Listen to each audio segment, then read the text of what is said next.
네, 오늘 우리에게 주신 말씀을 함께 나누도록 하겠습니다. 오늘 하나님께 주신 말씀 갈라디아서 4장 1절부터 11절까지 말씀입니다. 네, 저 여러분이 한 절씩 교독하겠습니다. 내가 또 말합니다. 상속자가 어린아이일 동안에는 비록 모든 것의 주인이지만 종과 다름이 없고 아버지가 정해놓은 때가 되기까지 그는 후견인과 재산 관리자 아래에 있습니다. 이와 같이 우리도 어린아이였을 때는 세상의 초보적인 것들 아래서 종노릇했습니다. 그러나 때가 찾아 하나님께서는 자기 아들을 보내셔서 한 여자에게서 나게 하시고 율법 아래 나게 하셨습니다.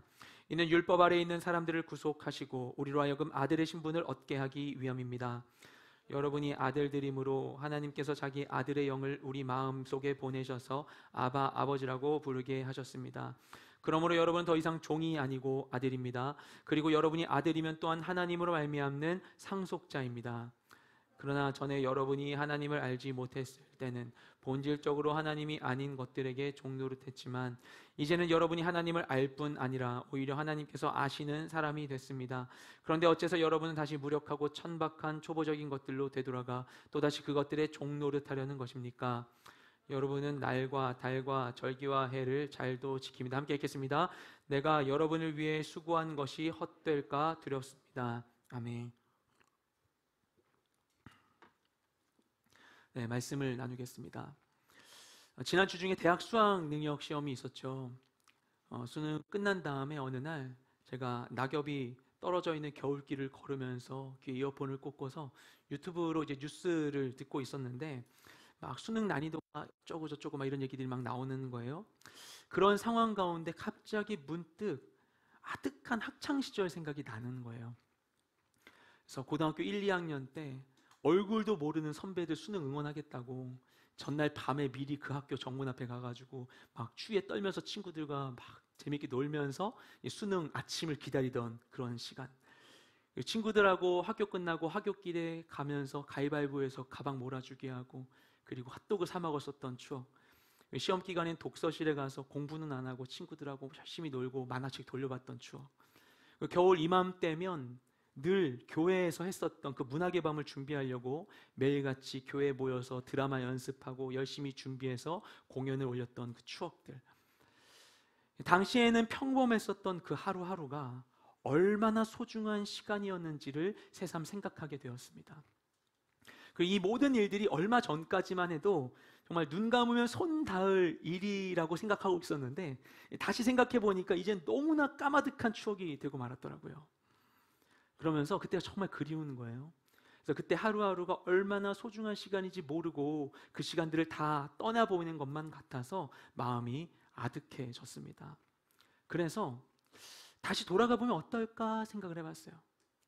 그런데 이상하게 다시 가고 싶진 않은 거예요.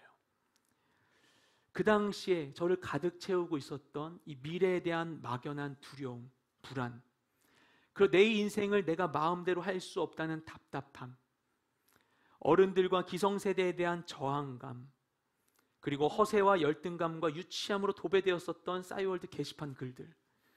지금 생각하면 너무나 창피했었던 그 철없는 생각과 행동과 말들, 그 부끄러운 일들과 답답했던 시간을 반복하고 싶지 않은 거예요. 짧은 시간 동안 미약하게나마 지난 시간 동안 얻어내었었던 그 성숙과 경험과 지혜들을 절대 포기하고 싶지 않다는 생각이 들었습니다. 물론 우리 지난 시간 모두가 다 의미 있고 아름다운 추억이고 필요한 시간들이었었지만 하지만 그래도 지금의 나와 바꾸고 싶지는 않았어요. 여러분들은 어떠신가요? 여러분들은 이전으로 돌아가고 싶으신가요? 하나님께서 우리에게 주신 우리 인생의 중요한 특징 중에 하나는 비가역성입니다. 시간은 늘 한 방향으로만 흐르고 역행하여 돌아가지 않습니다. 우리가 케첩과 머스타드 소스를 섞으면 다시 따로 이것을 분리할 수 없는 것과 같이 우리의 삶은 한번 결정 지어지면 시간을 거슬러 갈 수가 없습니다. 왜 그런 것인가? 우리를 지으신 하나님께서는 시간의 지배를 받지 않으시는 분이신데 그분은 시간에 어제나 오늘이나 내일이나 동일하게 상관없이 존재하는 분이신데 그런데 그분께서 왜 우리는 시간을 주셔서 시간의 세계에 갇혀서 한순간 한 상태에 머무를 수 없는 존재가 되게 하신 것인가? 오늘 말씀을 묵상하면서 저는 그 이유를 성장에서 찾게 되었습니다. 하나님은 우리를 성장하는 존재로 지으셨습니다. 첫 인류였던 아담과 하와 외 모든 인간은 다 완성된 존재로 이 땅에 태어나지 않았어요. 인간은 모두 다 수정란으로 시작해서 태아로 자라나서 정해진 때에 이르기까지 어머니의 태 속에서 성장합니다. 그렇게 10달을 거쳐서 출생했다고 해서 생존의 기본 조건을 다 충족한 것이 아니죠. 갓 태어난 아기는 먹고 싸고 자는 것 외에는 거의 아무것도 스스로 할 수 없는 육체적 정서적 능력의 공백기를 거치게 됩니다. 그리고 오랜 세월 동안 이 양육자의 치밀한 관심과 손길을 거쳐서 드디어 스스로 걷고 행동하고 말할 수 있게 돼요.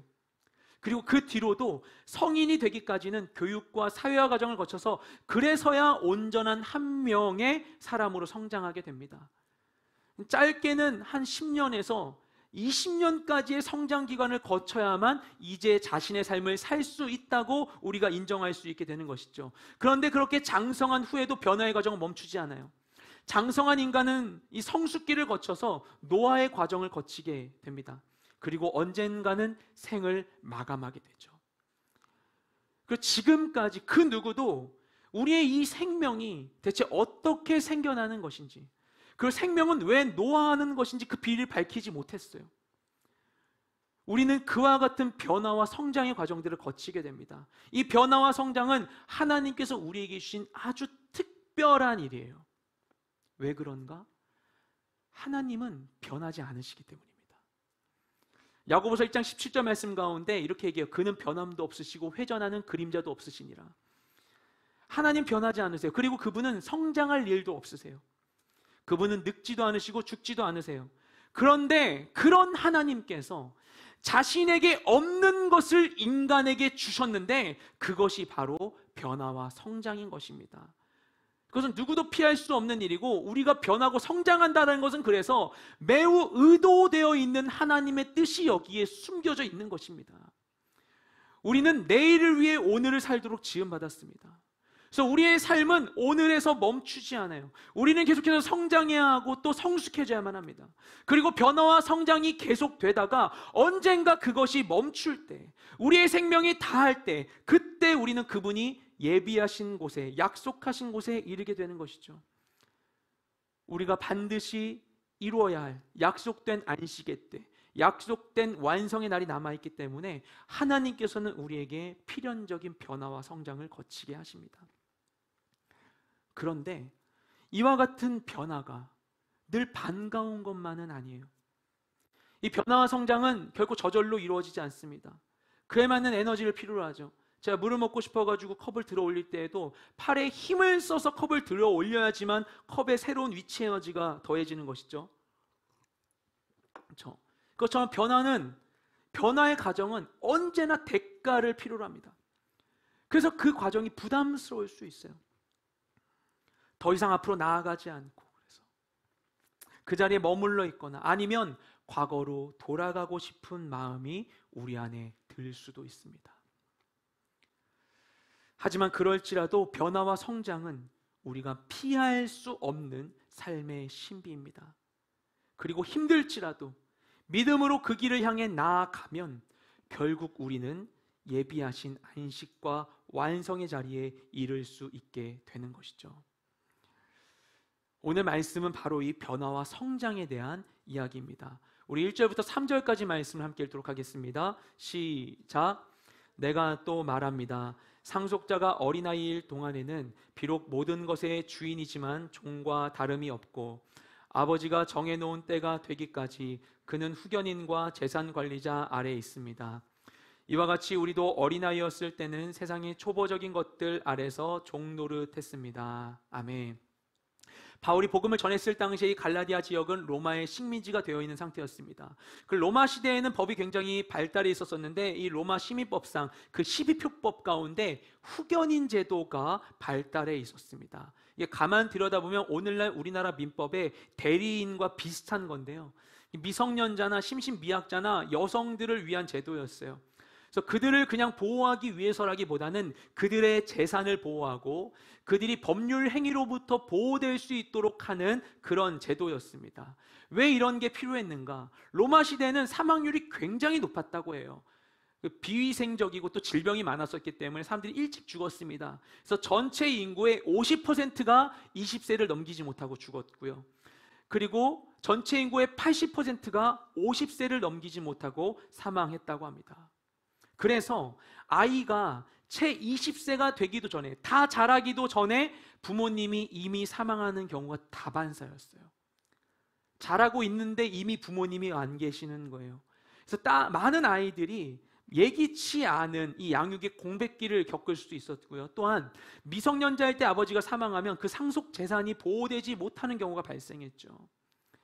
그래서 이들을 보호하기 위한 후견인 제도가 탄탄하게 세워져 있었습니다. 그래서 당시 미성숙자로 여겨졌던 남자 나이 14세까지 여자 나이 12세까지는 후견인의 보호 아래 있을 수 있도록 해주었어요. 그리고 그들이 상속받을 재산은 25세가 될 때까지 보호할 수 있는 조치가 있었습니다. 부모가 재산을 남기고 사망했을 때 자녀에게는 그 유산을 상속받을 권리가 자연적으로 승계가 되는데, 그런데 어릴 때에는 아직 그 재산을 관리할 능력이 없잖아요. 그래서 정해진 때까지 후견인이 그 재산을 대신 관리하고 보호해 주었습니다. 그래서 그 기간 동안 상속자인 자녀는 자기 재산인데 내 명의가 될 것임에도 불구하고 그것을 마음대로 사용할 수 없었죠. 이 상속자인 자녀가 실제 그 재산의 주인이지만 정해진 때에 이르기까지는 마치 주인이 아니라 종처럼 살게 되는 것입니다. 바울은 그 당시 모두가 알고 있었던 이 법률을 이야기합니다. 그러면서 바울은 하나님을 믿기 전에 있었던 우리의 모든 지난 날이 마치 이와 같다고 우리에게 이야기하고 있습니다. 우리는 모두 다 하나님께서 지으신 존재예요. 하나님께서 자기 형상을 따라 우리를 창조하셨습니다. 생육하고 번성하여 땅에 충만하며 다스릴 권세가 우리에게 주어졌습니다. 하지만 죄가 세상에 들어온 후로 사람들은 하나님으로부터 멀어지게 되었어요. 우리에게 주어진 하나님의 형상이 죄의 망치로 산산이 깨어지고 우리에게 주어졌던 하나님의 은혜와 복이 우리로부터 멀어지게 되었습니다. 그리고 결국 죄 아래의 인간은 자신이 누구인지, 누가 나를 지으셨는지, 나는 본래 어떤 사람인지, 무엇을 느끼고 경험하도록 지음받았는지, 내게 약속된 것이 무엇인지 아무것도 알지 못한 채 마치 기억상실에 빠진 유산상속인처럼 세상을 헤매고 있는 것입니다. 본래 주인으로 이 세상을 다스릴 자로 지음받았는데, 그런데 마치 종과 같이 물질의 종, 관계의 종, 상처의 종, 시스템의 종, 욕망의 종, 죄의 종으로 살게 된 것입니다. 그런 시절이 우리에게 있을 수 있어요.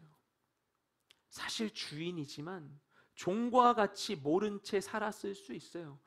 내가 살아가는데 내 인생 정말 왜 이럴까? 나 왜 이런 집에서 태어났을까 생각하면서 대체 왜 무슨 목적 안에 무슨 계획 안에 내가 태어나게 되었는지 창조되었는지는 알지 못한 채 내가 경험하고 있는 감각한 나의 세계에 갇혀서 왜 이게 내게 주어진 것인가 고민할 수 있어요. 우린 다 그랬습니다. 그런데 하나님께서는 그런 우리들을 그 상태 가운데 머물게 하지 않으세요. 이 갈라디아 교인들은 예수님도 모르고 하나님도 몰랐고요. 이들은 본래 이 갈라디아 지역이 터키 중부에 있는 지역인데 이들은 원래 갈리아족입니다. 유럽에 있어야 되는 사람들이 여기까지 옮겨오게 된 거예요.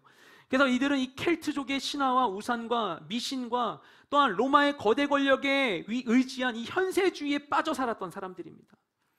그런데 그랬던 그들에게 복음이 전해짐으로 인하여서 이들은 인생의 진짜 의미를 발견하게 되었어요. 그동안 도저히 해석할 수 없었던, 풀어지지 않았던 지난 삶의 의미가 해석되어지고 또 막연하게 희미하기만 했었던 미래의 삶의 방향이 선명해지게 되었습니다. 과거에 의미 없이 반복해왔었던 죄의 관성과 습관에서 벗어나 새로운 변화를 경험했습니다. 그들은 변화하게 되었어요. 어떻게 된 것인가? 이 변화의 특이점은 무엇인가? 왜냐하면 이제 이들에게 성장의 때가 이르렀기 때문입니다. 이전에는 없었던 새로운 시대, 복음의 시대가 열렸기 때문인 것이죠. 우리 4절부터 7절까지 말씀 함께 읽겠습니다. 시작. 그러나 때가 찾아 하나님께서는 자기 아들을 보내셔서 한 여자에게서 나게 하시고 율법 아래 나게 하셨습니다. 이는 율법 아래에 있는 사람들을 구속하시고 우리로 하여금 아들의 신분을 얻게 하기 위함입니다. 여러분이 아들들이므로 하나님께서 자기 아들의 영을 우리 마음속에 보내셔서 아바 아버지라고 부르게 하셨습니다. 그러므로 여러분은 더 이상 종이 아니고 아들입니다. 그리고 여러분이 아들이면 또한 하나님으로 말미암는 상속자입니다. 아멘. 우리에게는 이들과 같이 미성숙한 시간이 있었습니다. 부끄럽고 후회되고 어두운 과거의 시간이 있었습니다. 그런데 하나님께서는 우리를 그 상태에 머물게 하지 않으시고 마치 어둠 가운데 빛이 비치시듯이 이 땅 가운데 예수님을 보내주셨어요. 아담이 범죄하여 죄의 저주가 세상에 들어온 후에 하나님께서는 바로 그 자리에서 아담이 범죄한 바로 그 사건 현장 에덴 동산에서 최초의 죄가 행해진 바로 그 자리 가운데에서 구원의 약속을 선포하십니다. 장차 여자에게서 태어날 자가 죄의 시발점이 된 뱀의 머리를 상하게 하리라는 약속이었어요. 그리고 그 약속은 아브라함에게서 이삭과 야곱을 거쳐서 그 후손에게 이어지며 보존되었습니다. 그래서 유대인들은 본래 그 약속을 기다리는 자들이었어요. 모든 피조물들이 다 그날이 이르기를 고대했습니다. 그래서 바울은 로마서 8장 19절 말씀 가운데 이렇게 얘기하죠. 피조물이 고대하는 바는 하나님의 아들들이 나타나는 것이니. 그리고 결국 때가 이르렀을 때 하나님은 약속대로 자기 아들을 이 땅 가운데 보내십니다. 언제냐면 역사적으로 볼 때 매우 절묘한 때, 포로기 이후에 있었던 유대인들이 율법주의에 빠져서 현실의 삶을 말씀으로 해석할 수 없는 이 화석화된 신앙에 머물러 있었던 바로 그때, 로마가 이전에는 없었던 대제국을 건설하고 동과 서를 긴 도로로 연결하며 민족 간의 경계선을 허물어서 다민족 사회를 이루고 어디든지 편하게 갈 수 있는 팍스 로마나 시대를 열었던 바로 그때, 콘스탄티누스가 황제가 되었던 바로 그때, 더군다나 헤롯이 이스라엘의 대왕이 되었던 바로 그때, 헬라어가 공용어로 사용되고 구약의 말씀이 헬라어로 번역되어서 널리 이방인들에게도 전파되어 사용되었던 바로 그때, 이전에 없었던 정말 복음이 전파될 수 있는 놀라운 그 시기 가운데 예수님은 약속대로 이 땅 가운데 오셨습니다. 여인의 몸을 통하여서 인간의 몸을 입고 육신을 입고 이 땅 가운데 오셨어요. 그리고 유대인의 혈통을 따라 유다지파 다윗의 직계 후손으로 율법 아래에 태어나셨습니다. 굉장히 수많은 우연과 우연들이 겹친 그 순간 가운데 예수님이 그 모습으로 우리에게 오신 거예요. 그러면 왜 약속된 메시아가 인간의 몸으로 그리고 유대인 남성으로 태어났는가? 바로 오늘 말씀에서 얘기하는 것과 같이 그분이 율법의 요구를 이루시고 율법을 완성하시기 위함이었어요. 우리 로마서 8장 3, 4절 말씀 함께 읽겠습니다. 시작. 율법이 육신으로 말미암아 연약하여 할 수 없는 그것을 하나님은 하시나니 곧 죄로 말미암아 자기 아들을 죄 있는 육신의 모양으로 보내어 육신의 죄를 정하사 육신을 따르지 않고 그 영을 따라 행하는 우리에게 율법의 요구가 이루어지게 하려 하심이니라. 아멘. 죄가 들어온 이후로 세상의 모든 것이 어긋나게 되었어요. 죄의 기준이 없는 이 혼란스러운 세상 가운데 하나님께서는 율법을 통하여 죄와 문제가 무엇인지를 드러내 주셨습니다. 그래서 뭐가 죄고 뭐가 문제인지 알게 되었어요. 근데 진짜 문제는 무엇인가 하면은 그 율법을 통해 보았을 때 우리 모두가 다 죄인이라, 우리 모두가 다 사망에 이를 수밖에 없었다라는 것입니다. 그렇게 된 우리를 위하여서 죄가 없으신 예수님을 이 땅 가운데 보내셔서 그분이 우리의 죄의 책임을 지고 죽으심으로, 자기 죄가 있었다면 자기 죄 때문에 죽어야만 했겠지만 죄가 없으신데 우리 죄를 대신할 책임을 대신 지고 죽으심으로 인하여서 우리를 향한 율법의 요구가 이루어지게 해 주셨다는 것입니다. 그러면 과연 하나님은 왜 그렇게 하신 것인가? 왜 예수님이 이 땅에 오셔야만 했는가? 왜 그렇게까지 해서 우리 모든 죄의 채무 관계를 깨끗하게 정리해 주셔야만 했던 것인가? 바울이 오늘 말씀에 그 이유를 설명하고 있습니다. 왜 하나님이 그렇게 하셨는가? 바로 우리가 아들의 신분을 얻게 하기 위함이다 라고 이야기합니다. 여기서 딸이라고 안 하고 아들이라고 하는 게 굉장히 중요한 거예요. 여성은 해당 안 된다는 얘기가 아닙니다. 그 당시의 법제도와 그 당시의 일반적인 사람들의 이 관습에 근거한 얘기예요.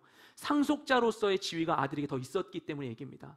남자든 여자든 아들의 지위를 얻는다는 거예요.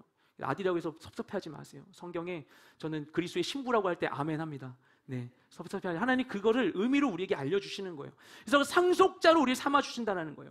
전체적인 맥락 가운데 이해하면 우리가 적법한 상속의 권리를 누릴 수 있도록 하기 위하여서, 그래서 우리를 위하여 그와 같은 일을 행해 주셨다는 것입니다.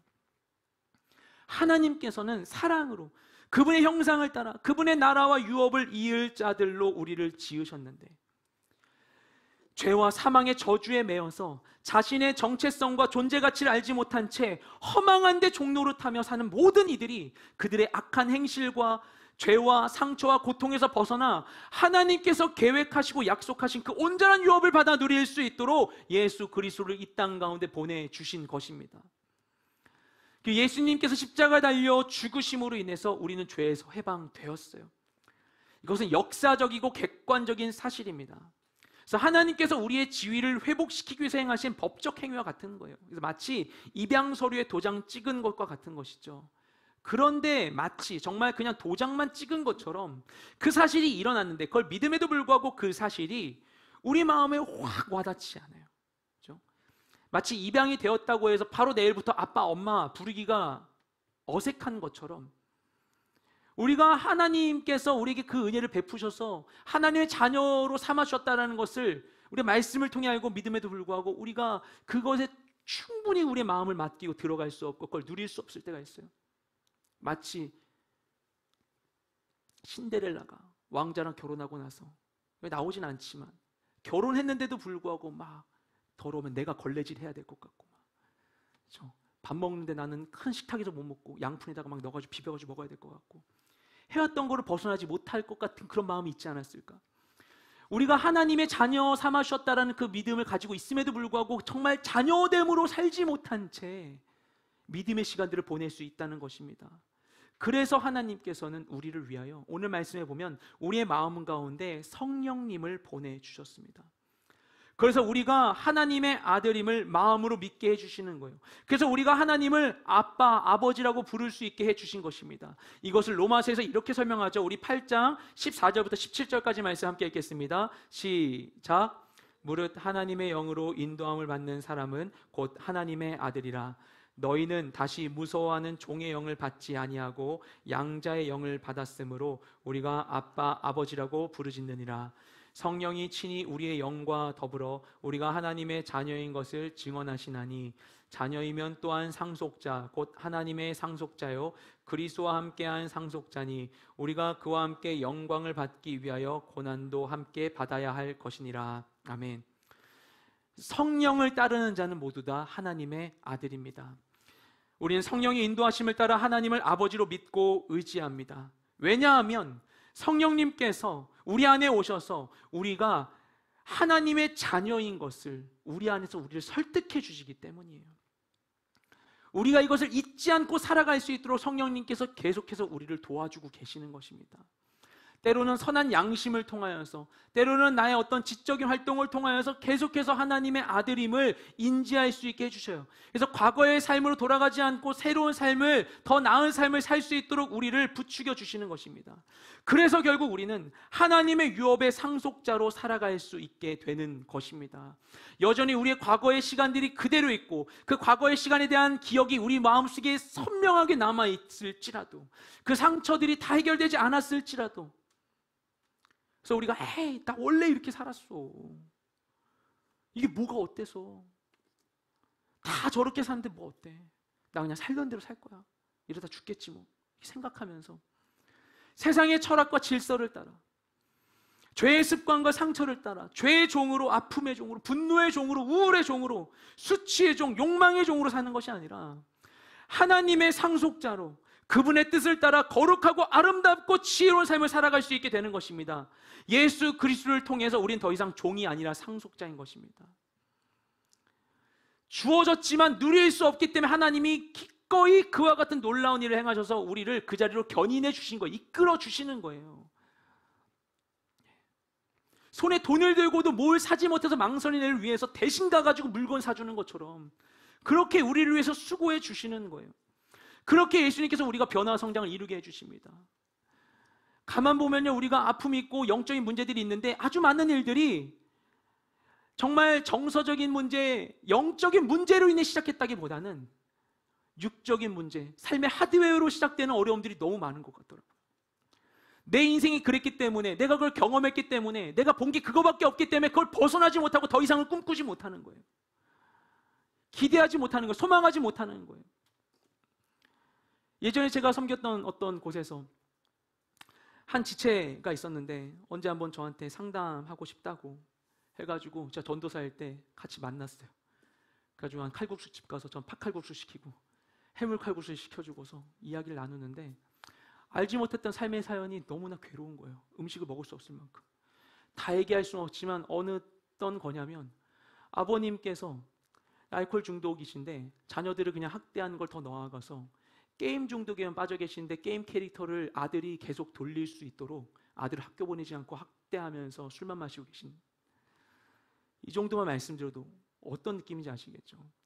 그 괴로운 삶의 구렁텅이에서 삶의 소망도 다 잃어버리고 아무것도 하지 못한 채 내가 어떻게 살아야 되는가 너무나 고민하면서 울고 있는데 그 앞에서 제가 음식이 넘어가지가 않고 아무것도 도와줄 수 없는 저의 무력함이 너무나 한스러운 거예요.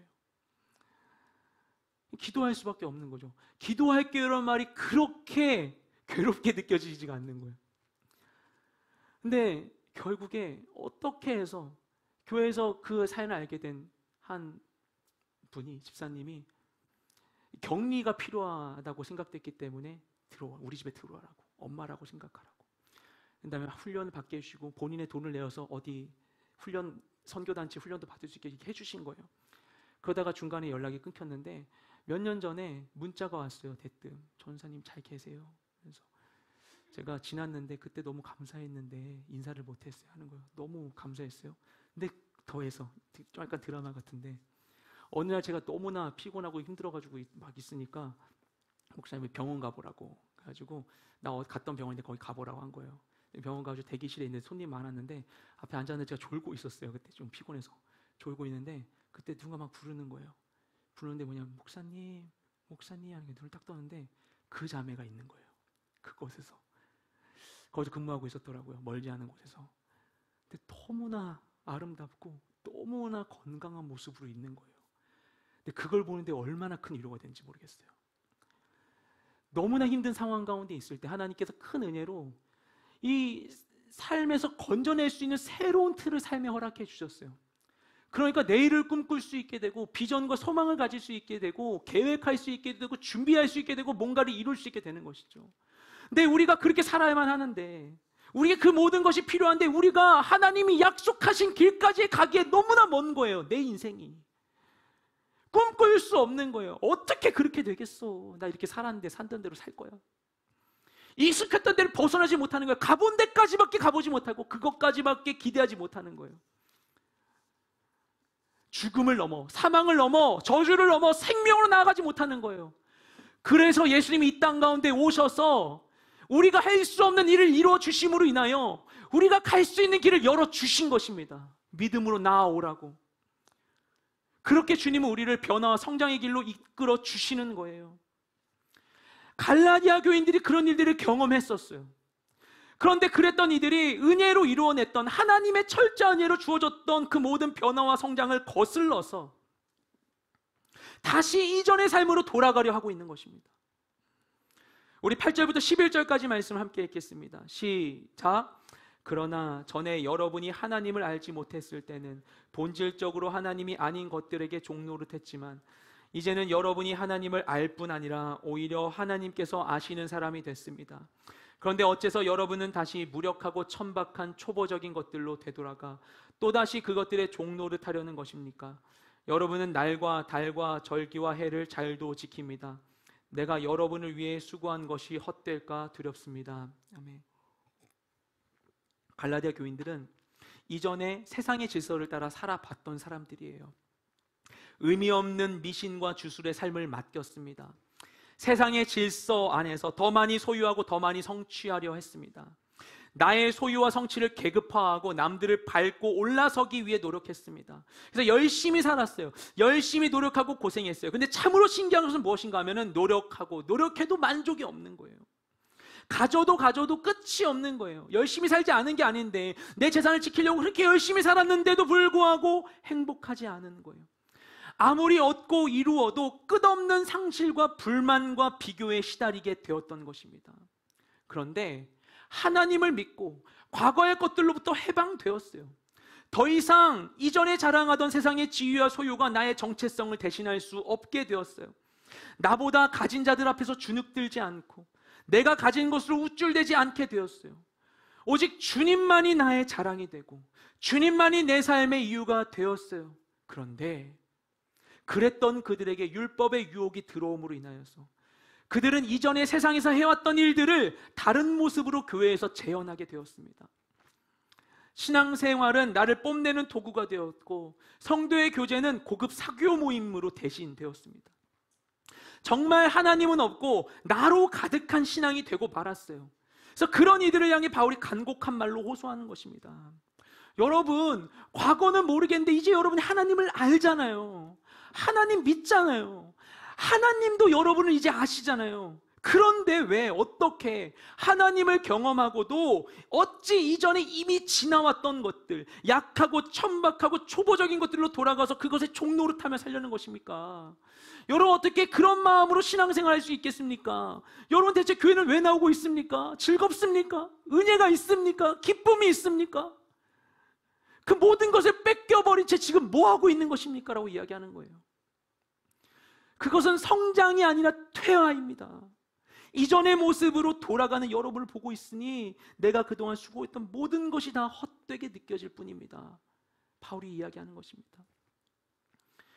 이제 주님을 알고, 그래서 그러면 주님께 더 가까이 나아가야 하는데, 정말 선한 것을 위해 헌신하며 진짜 내 삶을 선한 것으로 채워 나아가야만 하는데, 기도와 말씀과 섬김이 너무나 중요한 거 다 알겠는데 하고 싶지 않은 거예요.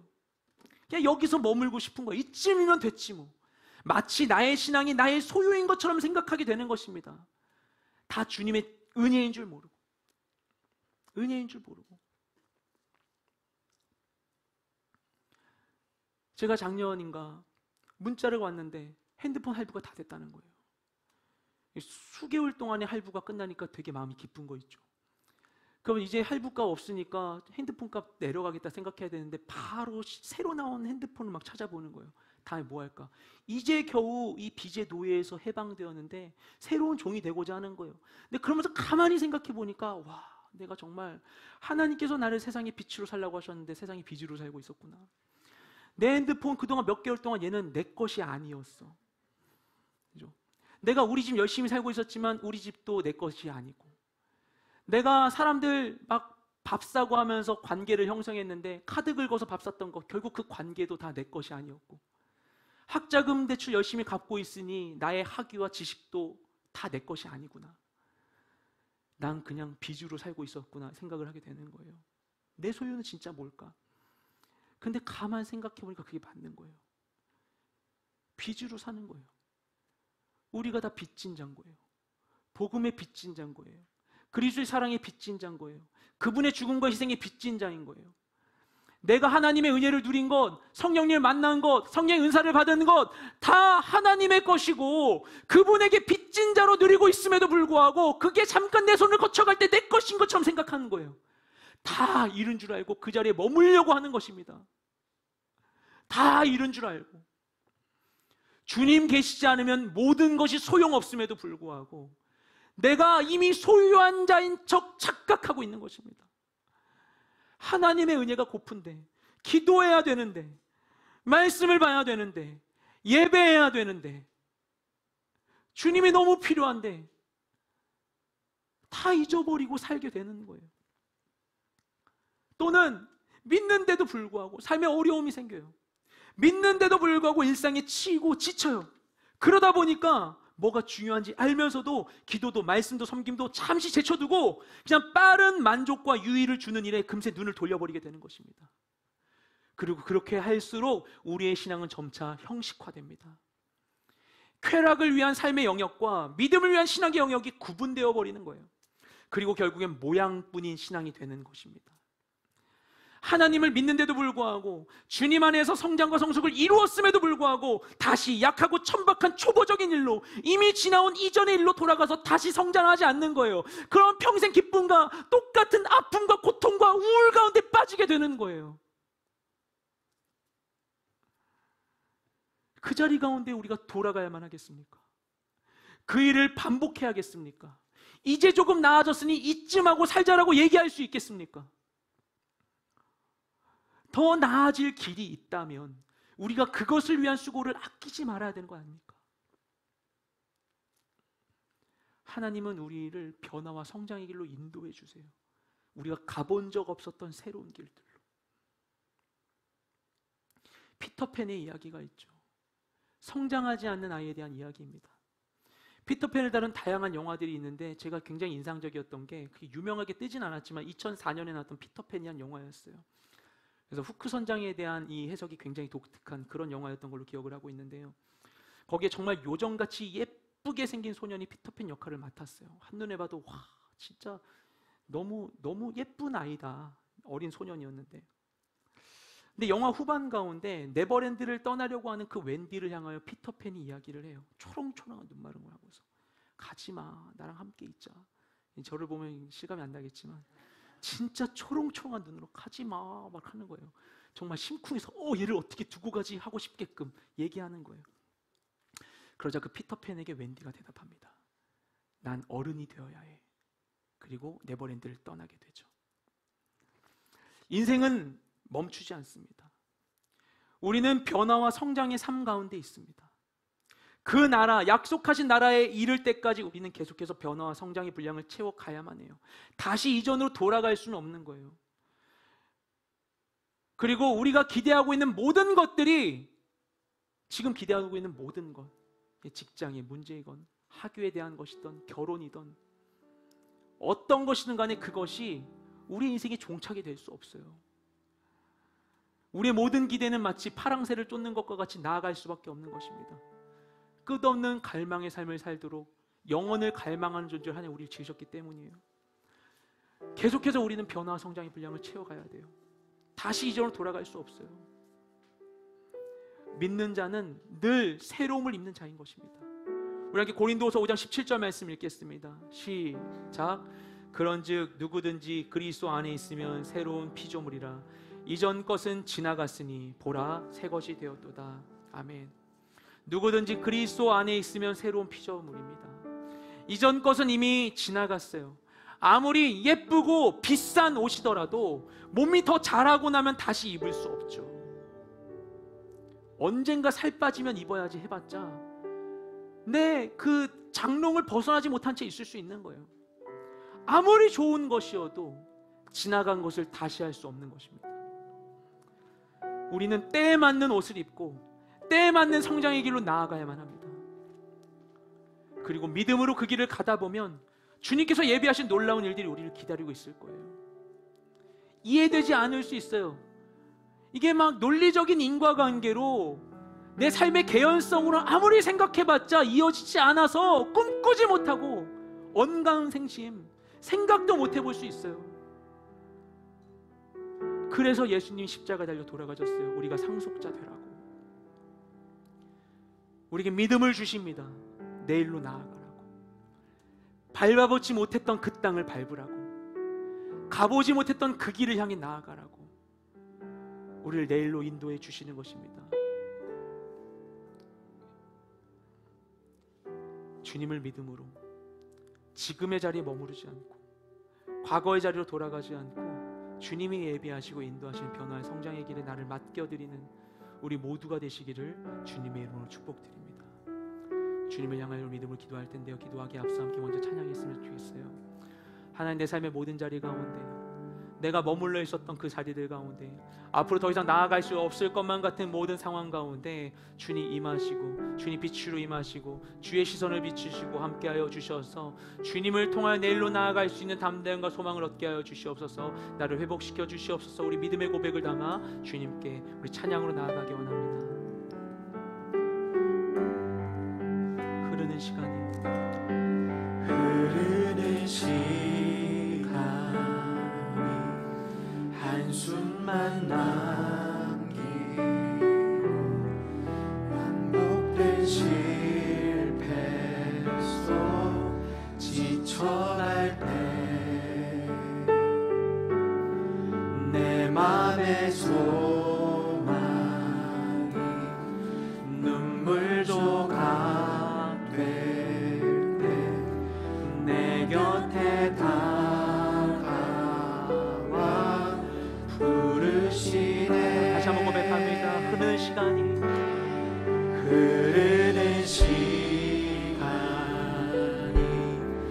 한숨만 남기고 반복된 실패 속 지쳐갈 때 내 맘의 소망이 눈물 조각 될 때 내 곁에 다가와 부르시네. 주님의 시선 나를 비추시고 상처난 내 맘 만지시네.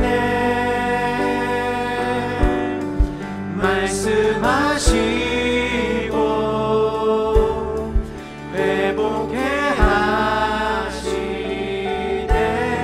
주의 사랑이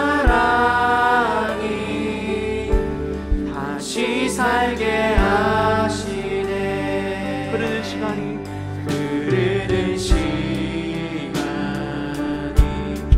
한숨만 남기고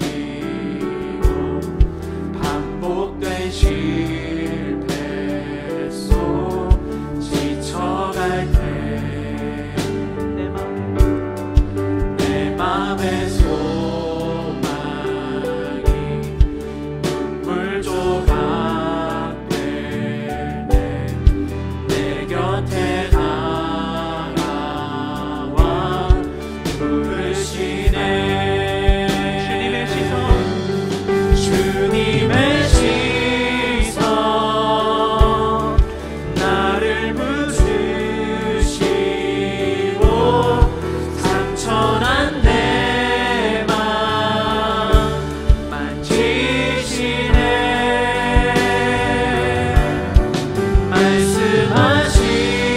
말씀하시고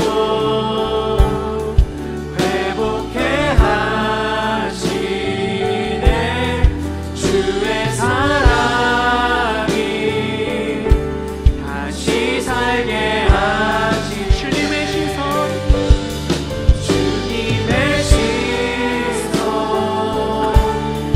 나를 비추시고 상처난 내 맘 만지시네.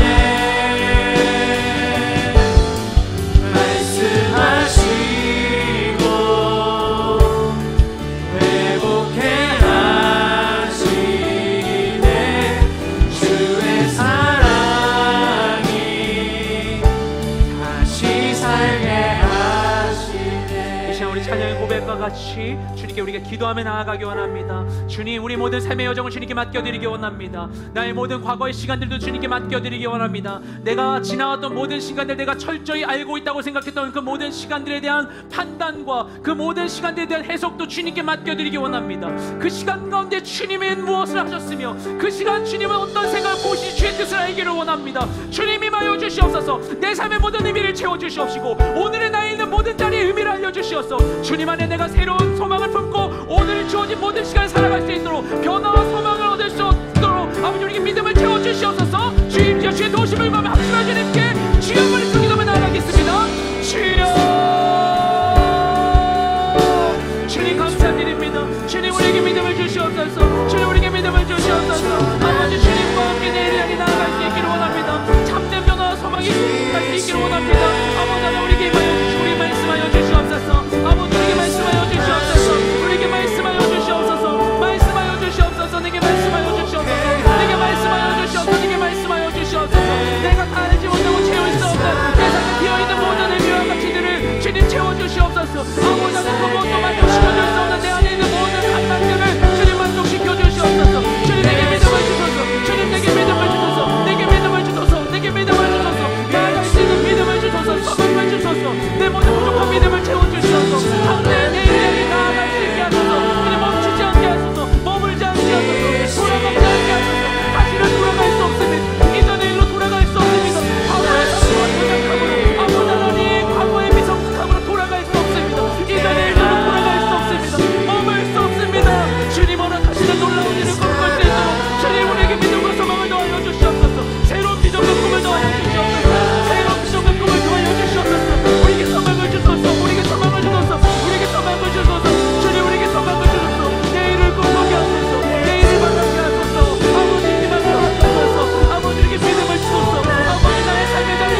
주시옵소서. 역사하여 주시옵소서.